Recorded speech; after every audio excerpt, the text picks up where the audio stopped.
Assalamualaikum warahmatullahi wabarakatuh. Kali ini kita akan membahas tentang riba. Siapa sih yang gak kenal riba di zaman kita yang serba modern sekarang? Bahkan sanggup melakukan berbagai macam cara untuk biar terlihat keren ya. Bahkan sanggup berhutang. Meskipun pada dasarnya riba itu dilarang dalam Islam, tapi sebagian orang tidak pernah memikirkan itu demi bisa memenuhi gaya hidup. Riba dalam Islam dikenal dengan perbuatan dosa yang dilarang oleh Allah Subhanahu wa Ta'ala. Selain merupakan bentuk kezaliman, riba dapat menimbulkan kemaslahatan bagi kehidupan masyarakat. Sebenarnya tidak hanya banyak terjadi di saat zaman sekarang ini saja ya. Riba pun sudah terjadi sejak zaman jahiliyah.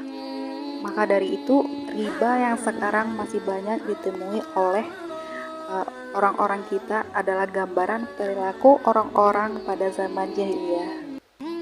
Secara syariah, riba adalah tambahan pada hal-hal tertentu dan tambahan atas nilai pokok hutang sebagai imbalan dan tambahan batas waktu secara mutlak.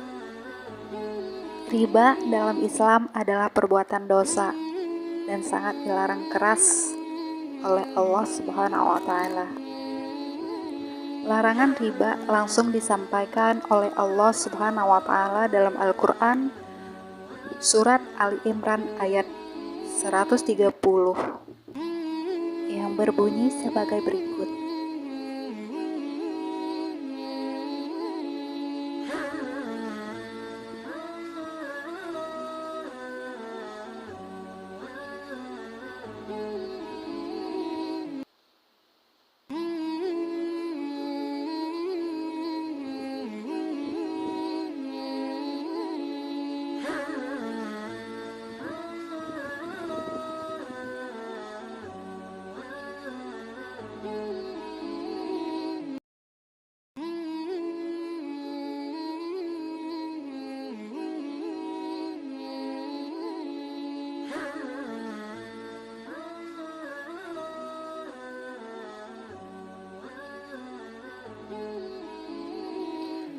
Memilih berhutang atau riba adalah bentuk perilaku orang-orang yang tidak percaya atas kemampuannya sendiri. Mereka yang tidak bersyukur dengan apa yang ada dan apa yang telah Allah beri. Allah telah memberikan kita kesehatan serta kekuatan untuk berusaha tanpa harus menadahkan tangan. Allah juga sangat membenci orang-orang yang tangannya di bawah, yang selalu mengenadahkan tangan dan meminta-minta. Sedangkan Allah sangat menyayangi dan menyukai orang-orang yang tangannya di atas.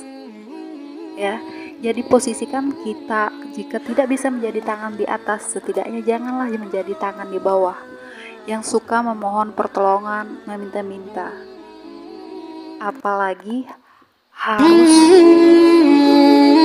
memasuki wilayah riba demi kebutuhan hidup yang akan berdampak buruk untuk kehidupan selanjutnya, yang pada akhirnya tidak sedikit orang yang akhirnya gali lubang tutup lubang, gali lubang tutup lubang, gak pernah bisa lari dari hal-hal tersebut. Namun ketika kita telah mengetahui dan menyadari, segeralah kita menyelesaikan utang tersebut dan berusaha dalam situasi apapun untuk ke depan jangan pernah memasuki wilayah riba. Karena dalam hadis yang tertera tersebut tadi sudah dijelaskan oleh Allah Subhanahu wa Ta'ala, janganlah memasuki wilayah riba. Bertakwalah kamu kepada Allah dan memintalah kepada Allah. Berusaha bersungguh-sungguh jika engkau ingin mendapatkan keberuntungan. Itu artinya tidak ada keberuntungan apapun di dalam proses riba tersebut. Kenapa dilarang? Karena itu bukan hanya merugikan, tapi menyusahkan hidup kita ke depannya. Namun bagi kita yang sudah terlanjur memasuki wilayah riba, mungkin dikarenakan dahulu kala kita tidak mengerti atau belum tahu hukum-hukum riba, atau belum merasakan dampak buruknya. Dan waktu itu kita merasakan enak berhutang, enak dikasih siapa sih yang nggak mau dikasih uang gitu ya, nanti dibayar pelan-pelan gitu ya. Tapi akhirnya suatu saat mereka merasakan dampaknya itu nggak baik. Nah, segeralah melunaskan hutang-hutang tersebut dan berusaha untuk ke depan jangan pernah melakukan riba, jangan pernah melakukan ya, mendekatinya pun jangan kalau bisa. Berusahalah di atas kaki kita sendiri. Apapun hasilnya, itulah rezeki yang Allah berikan dalam hidup kita. Berusahalah menyesuaikan keadaan dan kondisi kita dalam bentuk apapun itu. Jangan melebihi gaya hidup, karena itu semua sementara. Jangan pernah melihat orang-orang yang di atas kita. Itu hanya akan membuat kita tidak bersyukur dengan apa yang kita miliki. Dari segi ilmu dan agama, kita harus melihat orang di atas kita agar kita terinspirasi dan semangat ingin melakukan ilmu dan agama seperti mereka yang di atas kita. Tapi dari segi dunia, harta dan pangkat, kita jangan terlalu melihat dan menadahkan kepala ke atas, karena itu bisa membuat kita lupa diri dan tidak bersyukur dengan apa yang Tuhan berikan dalam hidup kita pada saat ini. Segeralah menyelesaikan hutang dan berusaha tidak melakukannya lagi. Jangan sampai saat kita meninggal dan menghadap kembali kepada Allah masih dalam keadaan berhutang. Coba bayangkan kalau hutang itu belum lunas saat kita meninggal. Apa yang akan terjadi dengan kita di alam barzah nanti? Ya, kalau memang ahli waris kita membayarnya, ya kalaupun mereka membayar, bisa jadi mereka bertengkar, anak-anak itu bertengkar.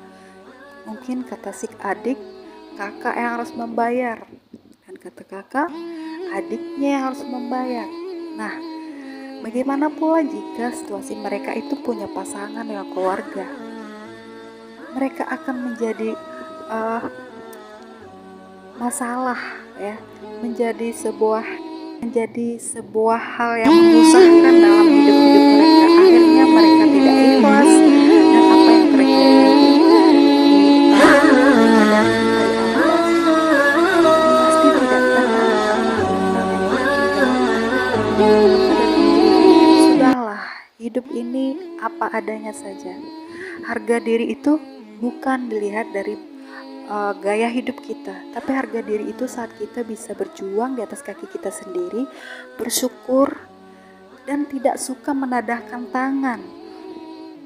Di mana harga dirinya seorang yang bisa menadahkan tangan kepada orang lain, sedangkan tangan di bawah itu sangat dibenci oleh Allah. Tangan di atas lebih baik dari tangan di bawah. Saat kita berhutang, apa itu tidak artinya kita menadahkan tangan terhadap orang yang di atas kita, memohon pertolongan? Padahal situasi kita tidak mendesak. Kita bisa berhutang boleh, tapi situasinya harus tepat. Keadaan darurat. Kalau selagi masalah kita sepele tentang gaya hidup dan tidak darurat, kita memilih berhutang, itu adalah hal yang sangat salah. Jadi dari itu, berusaha menjauhi yang namanya riba ataupun hutang. Kita harus berusaha belajar hidup apa adanya, belajar menerima kenyataan apa yang kita mampu itulah yang kita miliki. Jangan pernah memaksakan diri terlalu berlebihan. Hidup ini tidak bakalan lama. Hidup ini hanya sementara. Jadi berusahalah bertobat dan mendekatkan diri kepada Allah dan mulai menjauhi segala yang dilarang oleh Allah. Kita sholat, kita mengaji, kita memberi sedekah. Tapi kita punya hutang riba yang belum lunas kita bayar. Bayangkan ya, seperti halnya sedekah.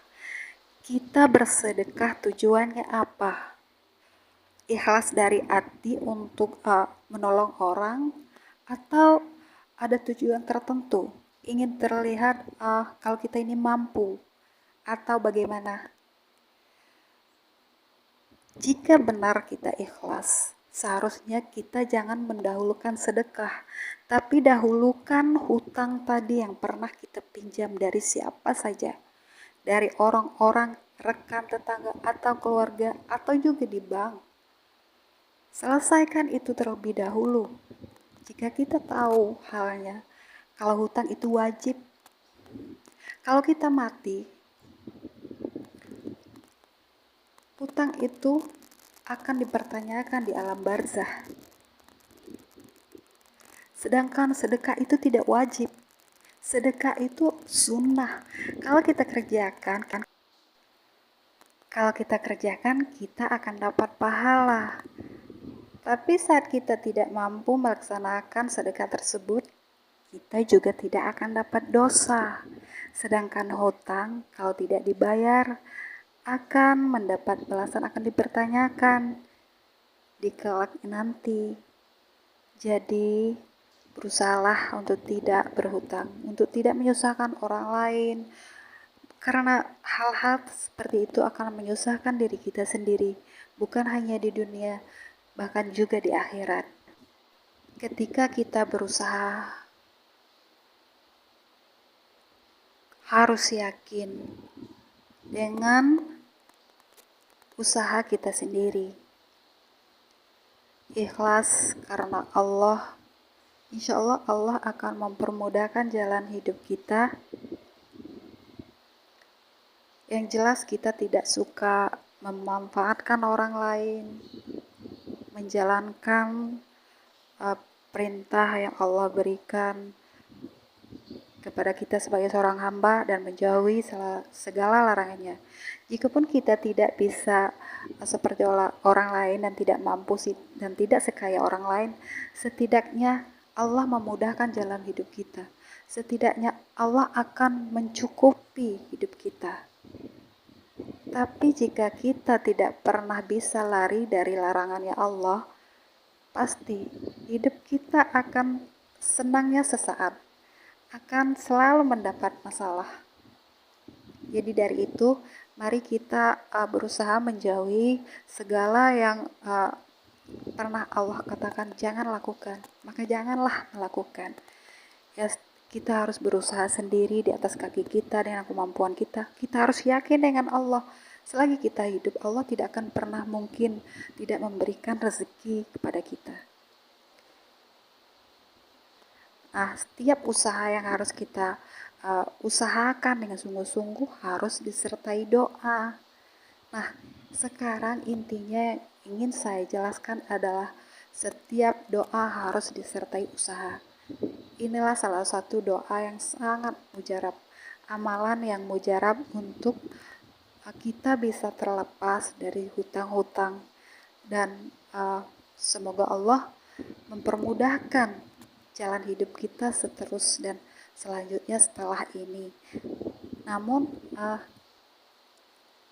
tetapkan, yakinkan dalam hati ingin melunaskan hutang dan tidak akan kembali ke wilayah riba tersebut. Nah, inilah salah satu doa-doa serta amalan yang harus dilaksanakan agar dan dipermudahkan untuk membayar dan melunasi hutang.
Nah, ketiga doa tersebut adalah doa terbaik yang pernah dianjurkan Rasulullah kepada sahabat yang pernah bertanya kepada beliau saat sang sahabat memiliki masalah dan dililit hutang. Jadi semoga dengan mengamalkan itu kita bisa dipermudahkan, hutang-hutang kita bisa selesai, insya Allah. Dan amalkan juga zikir pagi dan sore hari, perbanyak zikir, selawat ke atas Nabi, ditambah lagi kalau boleh, kalau sempat, ya, kalau bisa disempatkan untuk melaksanakan sholat duha di pagi hari, ditambah lagi dengan sholat hajat dan sholat tahajud di malam hari. Ya, dengan semua itu insya Allah segala kemudahan akan datang dalam hidup kita. Tapi semua yang kita laksanakan itu harus punya adab juga. Kita harus benar-benar ikhlas, ya. Benar-benar yakin kalau Allah Maha Penolong, dan benar yakin kalau Allah adalah jalan semua penyelesaian yang ada dalam hidup kita. Kembali berserah kepada Allah, memohon pertolongan, memohon kemudahan, memohon petunjuknya. Ikhlas, benar-benar ikhlas dari hati. Karena dengan keikhlasan dan kesungguhan kita, Allah Maha mengetahui segalanya. Semoga Allah mempermudahkan jalan hidup kita. Amalkan doa-doa itu setelah sholat fardu, ya. Setiap 5 waktu dalam sehari kita harus memanjatkan doa tersebut, ya. Ketiganya, jangan sampai kita tinggalkan doa itu ketika kita dalam benar-benar memohon pertolongan dan petunjuk Allah. Karena dengan kesungguhan dan keikhlasan kita, itulah yang terkadang membuat Allah cepat menjawab doa kita. Namun terkadang Allah juga tidak menjawab doa kita dengan terlalu secepat itu, tapi setidaknya Allah akan memberikan kita kemudahan serta petunjuk-petunjuk lain yang akan menyelamatkan kita dari segala macam masalah dunia dan akhirat. Jadi yakin dan serahkan diri kepada Allah. Yakinlah pada Allah. Allah lah yang maha terbaik dan penentu yang sangat baik untuk hidup kita. Sebenarnya ini nasihat untuk diri saya sendiri dan orang-orang di sekeliling saya sendiri, itu keluarga saya. Dan saya tidak bermaksud untuk mengajari, ya, karena saya tidak punya agama yang tinggi dan tidak punya ilmu pengetahuan yang tinggi. Saya menyampaikan setakat apa yang saya ketahui. Maaf jika ada kata-kata yang salah dan kurang, karena saya juga tidak punya pengalaman yang lebih banyak. Ini hanya sebatas saya ingin membuat konten dan berusaha konten saya ini bermanfaat untuk orang lain. Terima kasih telah menonton. Jika ada kesalahan saya mohon maaf dan tolong di komen jika ada kekurangan dalam penyampaian saya. Terima kasih atas segalanya. Assalamualaikum warahmatullahi wabarakatuh.